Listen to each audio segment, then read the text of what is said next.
C'est le 18 décembre 2024, au pénitencier d'État d'Oklahoma. Un gardien approche d'une cellule du couloir de la mort. À l'intérieur, Kevin Ray Underwood, assis au bord de son lit. Il est 10 heures du matin, il ne lui reste plus que 24 heures à vivre. Aux États-Unis, chaque État a son protocole d'exécution. Mais la chronologie est presque toujours la même. Des mois de préparation sont nécessaires pour ce jour fatal. Tout doit être parfaitement orchestré. 34 jours plus tôt, Underwood a été fouillé, scanné et transféré à l'unité H.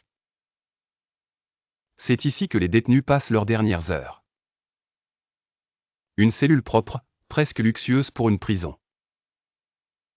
Mais Amnesty International l'a décrit comme un tombeau de béton. Durant ces 24 heures, un gardien le surveille en permanence.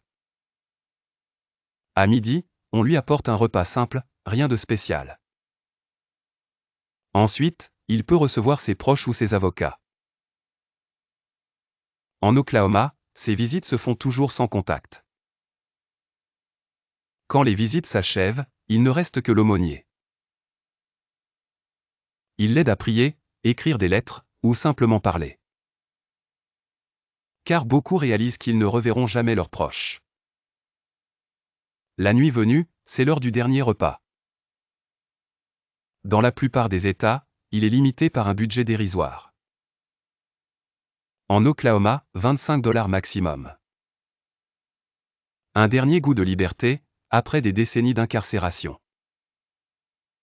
Mais rien d'extravagant, contrairement au film.